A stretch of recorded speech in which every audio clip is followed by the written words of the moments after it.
আসসালামু আলাইকুম বন্ধুরা। আজকের গল্পটা শুরু হয় একটা মেয়েকে দেখিয়ে, যে কিনা জঙ্গলের মধ্যে একটা রহস্যময় প্রাণীর সাথে ঘুরে বেড়াচ্ছিল। এখানে আমরা জানতে পারি যে এই মেয়েটা আসলে একজন রাজকন্যা, আর তার নাম ছিল অ্যালান। একজন প্রহরী যখন তাকে রাজপ্রাসাদের কাছে আসতে দেখতে পায়, সঙ্গে সঙ্গে রাজপ্রাসাদের ফটক খুলে দেওয়ার নির্দেশ দেয়, যাতে করে অ্যালান ভেতরে ঢুকতে পারে। আর তার বন্ধুরাও চায় তার সঙ্গে প্রাসাদের ভেতরে যেতে, কারণ আজকে ছিল তার 15তম জন্মদিন, আর এর জন্য তারা একটা বিশাল পার্টির আয়োজনও করেছে। কিন্তু অ্যালান তাদেরকে বলে যে সে কিছু সময় তার বাবা মায়ের সঙ্গে কাটাতে চায়। এরই মধ্যে প্রাসাদের দরজায় মন্ত্রী পরিষদের একজন লোক এসে জানায় যে রাজারানী তাকে দেখতে চায়। অ্যালান ভাবতে থাকে যে তার বাবা মাকে সে কিভাবে বোঝাবে যে জঙ্গলে কি হয়েছিল। কিন্তু যখন সে তার বাবা মায়ের সঙ্গে দেখা করে, তখনই সে অবাক হয়ে যায়, কারণ তার বাবা মা এখন একটা বিশাল দানবে পরিণত হয়ে গেছে। যদিও আগে তারা একদম স্বাভাবিক মানুষ ছিল আর শান্তিপূর্ণভাবে পুরো রাজ্য তারাই পরিচালনা করত, কিন্তু গত 1 বছর আগে বন ভ্রমণের সময় এক অদ্ভুত অন্ধকার শক্তি তাদেরকে গ্রাস করে ফেলেছিল, আর সেই অভিশাপের কারণে তারা এখন দানবে পরিণত হয়ে গেছে। তবে এই বিষয়টা শুধু অ্যালান আর রাজপ্রাসাদের কয়েকজন কর্মচারী জানে। রাজ্যের সাধারণ মানুষ এই ব্যাপারে কিছুই জানতো না। আর এসব কিছু হবার পরে অ্যালানের জীবন পুরোপুরিভাবে বদলে যায়। তার বাবা মায়ের সাথে এমনটা হবার পর থেকে এখন পুরো রাজ্যের দায়িত্ব তার কাঁধে এসে পড়েছে। তাকে সকল রাজার কাজ করতে হয়, গুরুত্বপূর্ণ নথিতে তাকেই সই করতে হয়, সৈন্যদের পরিদর্শন করা আর প্রজাদের জন্য নতুন নিয়ম বানানো। কিন্তু সবচেয়ে কঠিন বিষয় হলো তাকে তার বাবা মায়ের যত্ন নিতে হয়। সে তাদের খাবার খাওয়ায়, দাঁত মেজে দেয়, এমনকি গোসলও করিয়ে দেয়। সারাদিন এত দায়িত্ব পালনের পরে সে রাতের বেলা ঠিকমতো ঘুমাতেও পারে না, উল্টে অতিরিক্ত প্রাসাদটাও তার পরিষ্কার করে ফেলতে হয়। অন্যদিকে রাজ্যের জেনারেল আর সাধারণ মানুষ সবাই চিন্তায় পড়ে গেছে, কারণ রাজারানীকে অনেক দিন ধরে প্রকাশ্যে দেখাই যায়নি।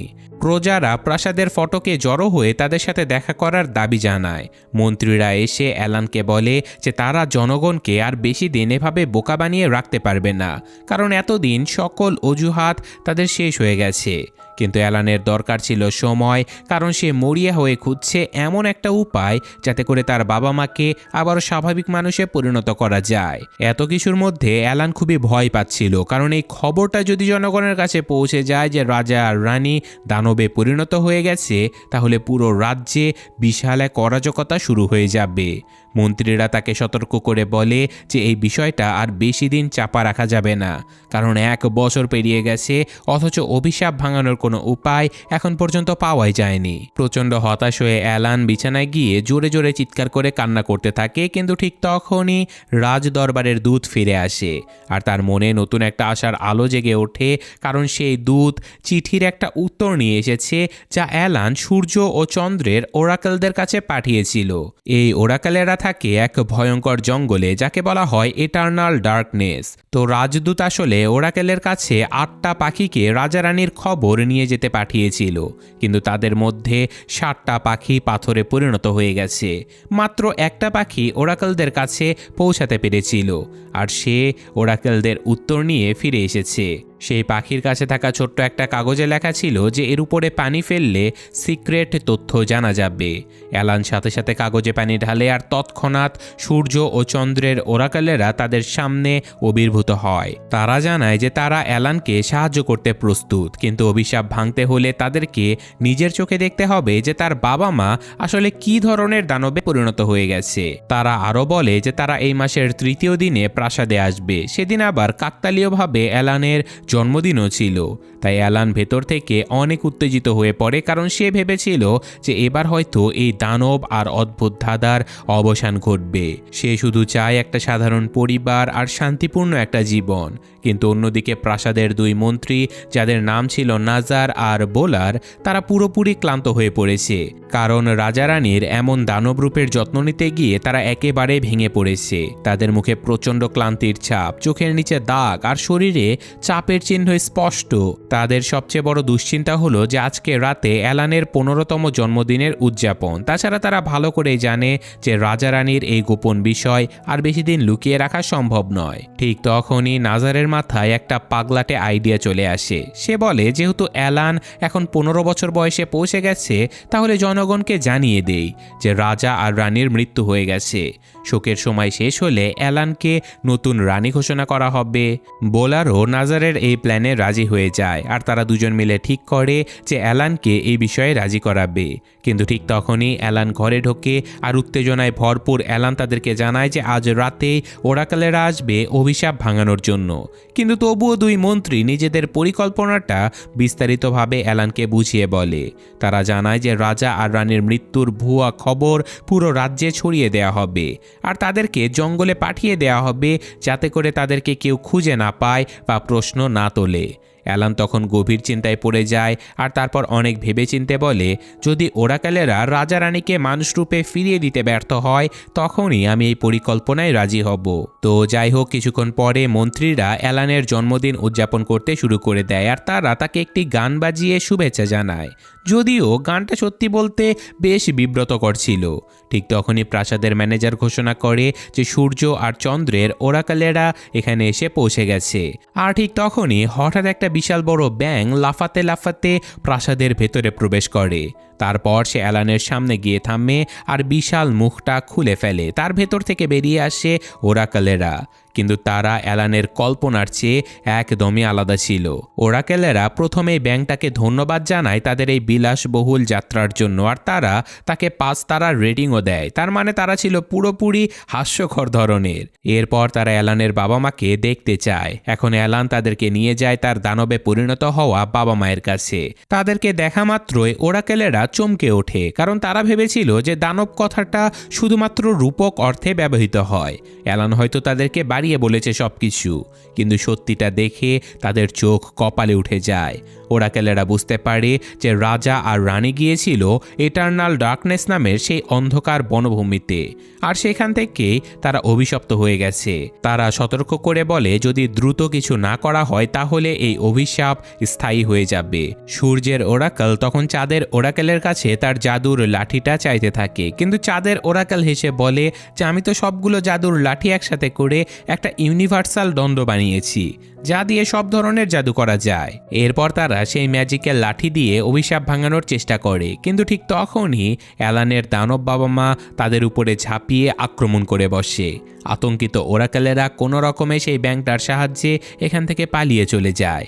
এতে করে অ্যালান প্রচণ্ড রেগে যায়, কারণ তার বাবা মাই তার শেষ আশাটা নষ্ট করে দিয়েছে। হতাশ আর অসহায় হয়ে সে অবশেষে নাজার আর বোলারের পরিকল্পনায় রাজি হয়ে যায়।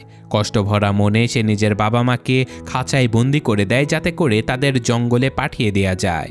তারপর সে নিজেকে প্রস্তুত করতে শুরু করে এই রাজ্যের রানী হওয়ার জন্য।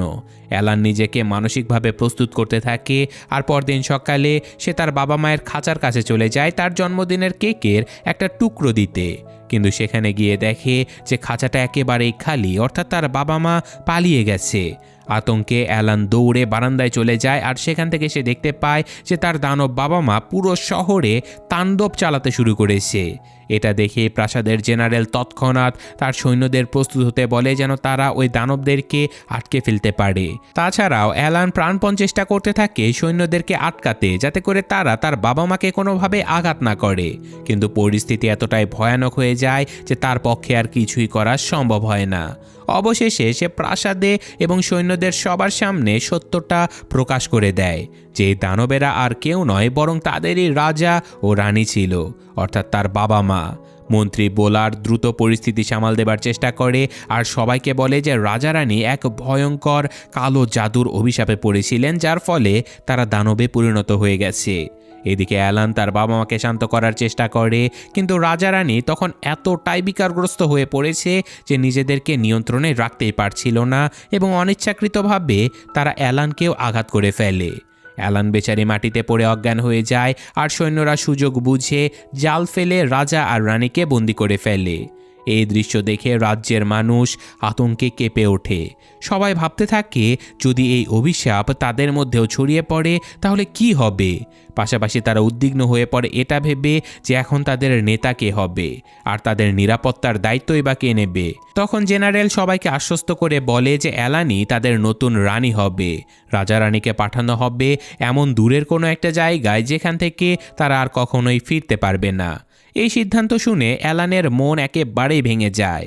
সে কোনোভাবেই তার বাবা মাকে এইভাবে হারাতে চায় না। সে প্রতিজ্ঞা করে যে কোনো না কোনোভাবে সে সমাধান বের করবে, সে তার বাবা মাকে ঠিক করবে। কিন্তু ঠিক তখনই তার চোখ পড়ে ওরাকেলদের জাদুর সেই লাঠি, যেটা ওরাকেলেরা পালানোর সময় ফেলে চলে গিয়েছিল। এই লাঠিটার সাহায্যে অ্যালান ওরাকেলদের সাথে যোগাযোগ করে। প্রথমে তো তারা ফিরে আসতে অস্বীকার করে, কারণ তারা আবারও দানবের মুখোমুখি হতে ভয় পাচ্ছিল। কিন্তু যখন অ্যালান বলে যে তোমরা না এলে আমি নিজেই তোমাদের কাছে চলে আসব, তখন তারা অবশেষে রাজি হয়ে যায়। এদিকে সৈন্যরা রাজা রানীকে রাজ্য থেকে অনেক দূরে কোনো এক কোণে নিয়ে যাওয়ার প্রস্তুতি নিচ্ছিল। কিন্তু ঠিক সেই সময় অ্যালান জাদুর সেই লাঠির শক্তি ব্যবহার করে তার বাবা মাকে মুক্ত করে ফেলে। তারপর জাদুর সাহায্যে একটা ম্যাজিক্যাল গাড়ি তৈরি করে আর সে তার বাবা মাকে নিয়ে ছুটে চলে যায় ডার্ক ফরেস্টের দিকে। সৈন্যরা তাদের পিছু নেওয়ার চেষ্টা করে, কিন্তু অ্যালান জাদুর শক্তিতে তাদের চোখের সামনে থেকেই টেলিপোর্ট হয়ে জঙ্গলের গভীরে পৌঁছে যায়। জঙ্গলের ভেতরে ঢুকে সে ওরাকেলদের সঙ্গে দেখা করে, কিন্তু ওরাকেলেরা তাকে দেখে আবারও ভয় পেয়ে যায়, কারণ তারা আশাই করেনি যে অ্যালান তার দানব বাবা মাকে সঙ্গে নিয়ে এখানে চলে আসবে। অ্যালান সে জাদুর লাঠি ফেরত দিয়ে তাদের কাছে অনুরোধ করে যেন তারা যে কোনোভাবে তাকে একটু সাহায্য করে। কিন্তু ওরাকেলেরা জানায় যে তাদের কাছে রাজারানীকে মানুষে ফিরিয়ে আনার কোনো ক্ষমতাই নেই। তারা আরও জানায় যে এই অভিশাপ কেবলমাত্র রাজা আর রানী নিজেরাই ভাঙতে পারবে। তারা তাকে বুঝিয়ে বলে যে এই ডার্ক ফরেস্টের মাঝখানে রয়েছে লেক অফ লাইটস, যা কিনা এই অভিশাপ মুক্তির একমাত্র জায়গা। তবে তারা অ্যালানকে সতর্ক করে দেয় যে এই বন যে কারো মনের অন্ধকার বা নেতিবাচক অনুভূতি টেনে বের করে আনে। যদি কেউ অন্ধকারের ভেতরে একবার হারিয়ে যায় তবে সে চিরদিনের জন্য দানবে পরিণত হয়ে যাবে। তাই সময় নষ্ট না করে অ্যালান তার বাবা মাকে নিয়ে লেক অফ লাইটের দিকে রওনা হয়ে যায়। তো যেতে যেতে তারা পৌঁছে যায় এক রহস্যময় সুড়ঙ্গের কাছে। সুড়ঙ্গের ভেতরে চারপাশ জুড়ে ঝলমলে আলো ছিল, কিন্তু হঠাৎ রাজা আর রানীর মধ্যে তর্ক শুরু হয়ে যায়। তাদের ঝগড়ার প্রভাব পড়ে অ্যালানের উপরে। সে ধীরে ধীরে অন্ধকারের ছোঁয়ায় আক্রান্ত হতে থাকে। এটা দেখে রাজা আর রানীর ভেতরে হঠাৎ একটা নতুন শক্তি জেগে ওঠে। তারা নিজেদের সকল ইতিবাচক অনুভূতিকে আলোয় রূপান্তরিত করে ফেলে, আর সেই আলোর কারণে অ্যালানকে অন্ধকারেরা আর গ্রাস করতে পারে না। আর রাজা রানীর সেই আলোয় অ্যালানকে অন্ধকারের গ্রাস থেকে টেনে বের করে আনে আর তারা তার প্রাণ বাঁচিয়ে দেয়। তো এখন সুড়ঙ্গ পার হবার পরে অ্যালান কিছুটা স্বস্তি পায়, কারণ এখন তার বাবা মা অন্তত কথা বলতে পারছে। কিন্তু সেই আনন্দ অসম্পূর্ণ ছিল, কারণ তার বাবা মা মনেই করতে পারছিল না যে অ্যালান তাদের মেয়ে। তারা এখন কেবলমাত্র কথা বলতে পারা একটা দানব ছিল। এদিকে জেনারেল আর তার সৈন্যরা তাদের পিছু নিয়েছে, আর অন্যদিকে অ্যালান প্রাণপণে চেষ্টা করছে বাবা মাকে নিয়ে লেক অফ লাইটসের কাছে পৌঁছাতে। তারা অবশেষে এসে পড়ে এক অদ্ভুত মরুভূমির মতো জায়গায়, যেখানে চারপাশে শুধু নরম বালি ছিল, কিন্তু তারা বালিতে পা রাখতে সেটা যেন তাদেরকে গিলে ফেলতে শুরু করে। অনেক কষ্টে তারা কাদা আর বালির মধ্যে লড়াই করে অবশেষে কাছের একটা বিশাল পাথরের চূড়ায় উঠে পড়ে। একটু বিশ্রাম নিতে নিতে তারা ভাবতে থাকে যে সামনে এগোবার নিরাপদ পথটা আসলে কোন দিকে। ঠিক তখনই আশেপাশের অন্ধকারের শক্তিগুলো আবারও জেগে ওঠে। তার উপর থেকে জেনারেল আর তার সৈন্যরা ওদের অবস্থান খুঁজে বের করে সেখানে পৌঁছে যায়। মুহূর্তের মধ্যেই পুরো জায়গাটা আতঙ্ক আর বিশৃঙ্খলায় ভরে ওঠে। পরিস্থিতি এতটাই বিশৃঙ্খল হয়ে পড়ে যে অ্যালানের মাথা কিছুতেই কাজ করছিল না। সে তাড়াতাড়ি তার বাবা মাকে এক জায়গায় করে তাদেরকে বাঁচানোর চেষ্টা করে, আর এত সব কিছুর মধ্যেই তারা তিনজন মিলে আহত একটা পাখিকে উদ্ধারও করে। আর আশ্চর্যজনকভাবে সেই পাখিকে বাঁচাতেই চারপাশের অন্ধকার ধীরে ধীরে মিলিয়ে যেতে থাকে। কিন্তু সৈন্যরা তখনও তাদের চারপাশে ঘুরে বেড়াচ্ছিল।